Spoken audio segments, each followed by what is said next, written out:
On a humid Tennessee morning, in the summer of 1943, a German soldier stood beneath the shadow of a wooden barrack, turning a glass bottle slowly in his hands. Inside it, a dark liquid fizzed and shimmered in the light. He had crossed deserts, survived hunger, and marched under the banner of an empire that promised triumph. Yet nothing on the battlefields of North Africa had prepared him for the quiet shock of tasting a Coca-Cola. To him, that sweetness bordered on the unreal, a luxury that war was not supposed to allow. Only weeks earlier, he had fought in a world defined by scarcity. Hard biscuits passed for breakfast. Ersatz coffee kept men awake through sandstorms. Food was strategy, and hunger was a constant companion. But here, behind the fences of an American prison camp, he found shelves stocked with candy bars and ice cream sold for the price of a nickel. Everything he had been taught about American weakness began to unravel with each sip. And so a question emerged, one far more powerful than any weapon on the battlefield. What happens when a man raised on sacrifice confronts a nation built on abundance? They had come from a very different war. In May 1943, as the Afrika Korps collapsed in Tunisia, nearly 250,000 German and Italian soldiers laid down their weapons before the advancing Allied forces. Many of them were veterans of the desert campaigns, hardened by months of deprivation and unbroken heat. They had marched beneath Rommel's banner, pushed the British across Libya, and lived through a war fought on sand and supply lines. Yet even as they surrendered, they carried with them the grim certainty that capture meant suffering. Nazi propaganda had warned them that Americans starved their prisoners, that captivity in the United States would be a slow death by neglect. Their first hours in Allied custody shattered that belief. Instead of punishment, the men received American K rations. These small, khaki-colored boxes, the same ones US soldiers often complained about, were revelations.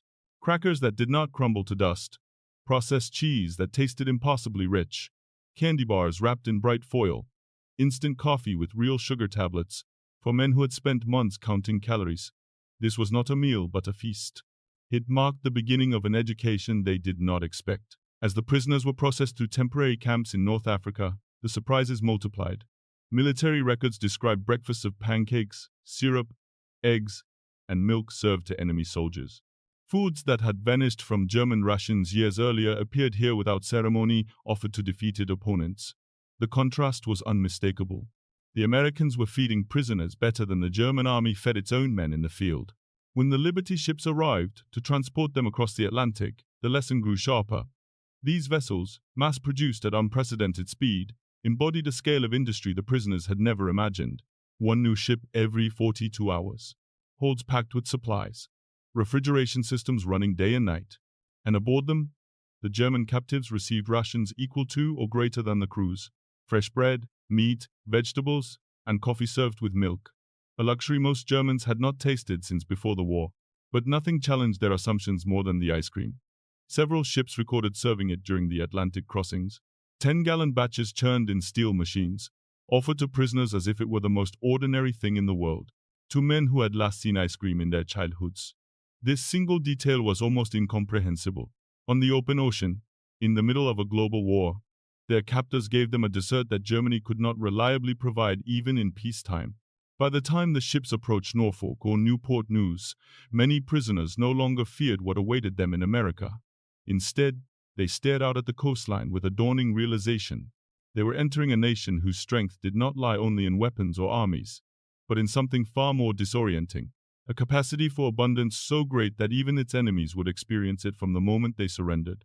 What awaited the prisoners on American soil was not a single revelation but a series of shocks, each more disorienting than the last.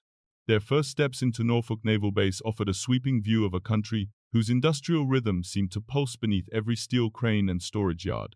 The base covered more acreage than many German cities, and the volume of cargo moving through it each day surpassed what major German ports managed in an entire week.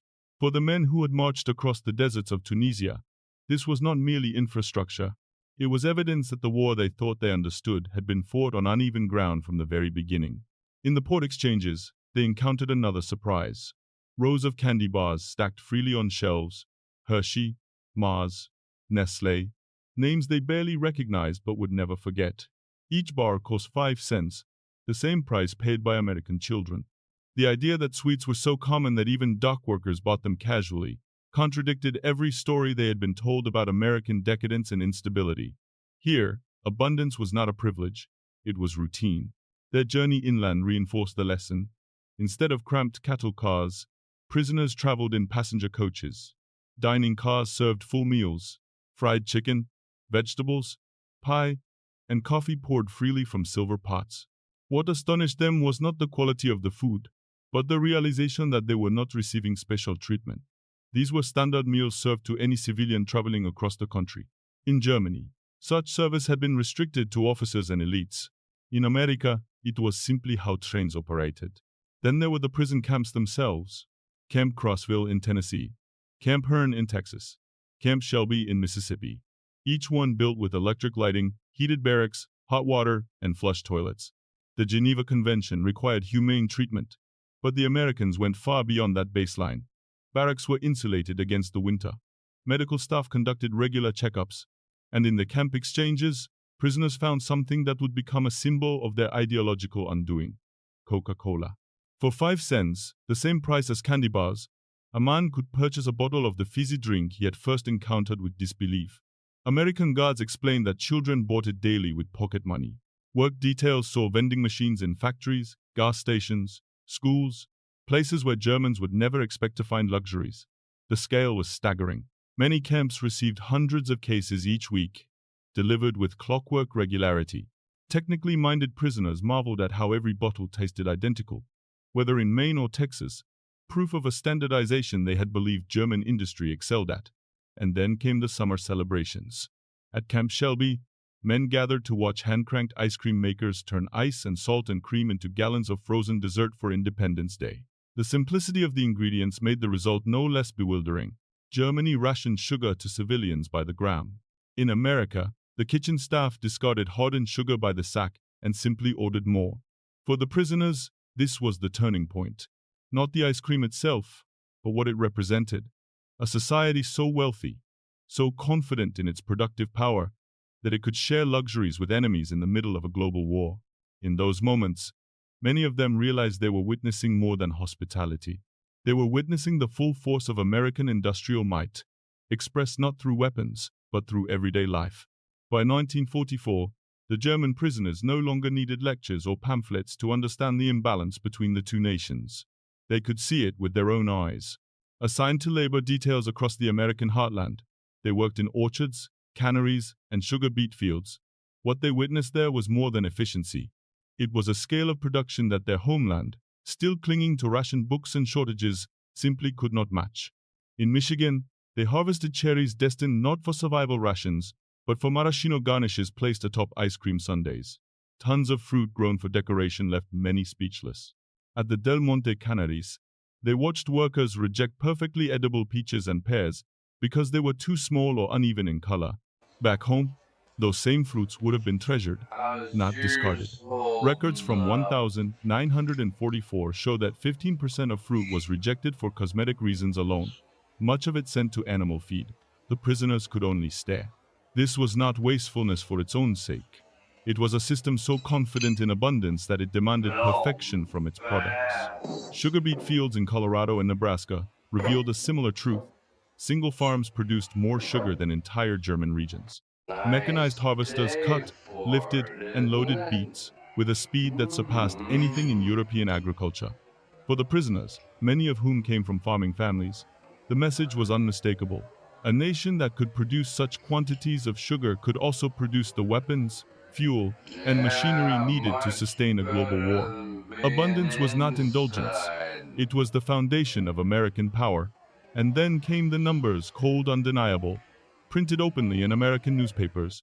7 million tons of sugar, 5 billion bottles of Coca-Cola, 500 million gallons of ice cream, military chocolate procurement running into hundreds of millions of pounds. The United States produced more food, more sugar, more dairy, and more consumer goods while fighting a global war than Germany had managed in peacetime. Every figure confirmed what the prisoners had already sensed. Their defeat had been sealed long before they set foot in Tunisia. The reversal in 1944 and 1945 made the truth even sharper. German prisoners began sending food parcels to their families, using camp wages to buy chocolate bars, canned meat, instant coffee, and other goods. The International Red Cross recorded more than 11 million parcels shipped from prisoners in America to civilians in Germany, an inversion so profound that many families wept when they opened the packages. Their sons, held in enemy captivity, were eating better than they were in freedom. By the time the war ended, the physical evidence spoke for itself. Many prisoners returned to Germany heavier and healthier than when they had been captured. Their families, weakened by years of deprivation, could not reconcile this with the propaganda they had been fed. The contrast was too great. It rendered the old ideology hollow. And for the prisoners themselves, the transformation was irreversible. They had entered captivity believing in German superiority. They returned home knowing that the true measure of power was not domination, but the ability to create so much abundance that even enemies could share in it. To American planners, the treatment of German prisoners was never simply an act of generosity. It reflected a deeper strategic conviction about the nature of power in a democracy. The United States understood that its greatest strength was not only its army or its factories, but its ability to produce enough for everyone. Abundance, in the American view, was not a luxury. It was a stabilizing force. If citizens, soldiers, and even prisoners could be fed well, morale would remain strong, and resentment would not take root. Scarcity bred extremism. Plenty discouraged it. Within the War Department, this philosophy shaped policy. Commanders believed that treating prisoners humanely would reaffirm the moral purpose of American soldiers, many of whom came from farms, factories, and towns that valued fairness even in conflict. It also aligned with Geneva Convention obligations, but in practice went far beyond them.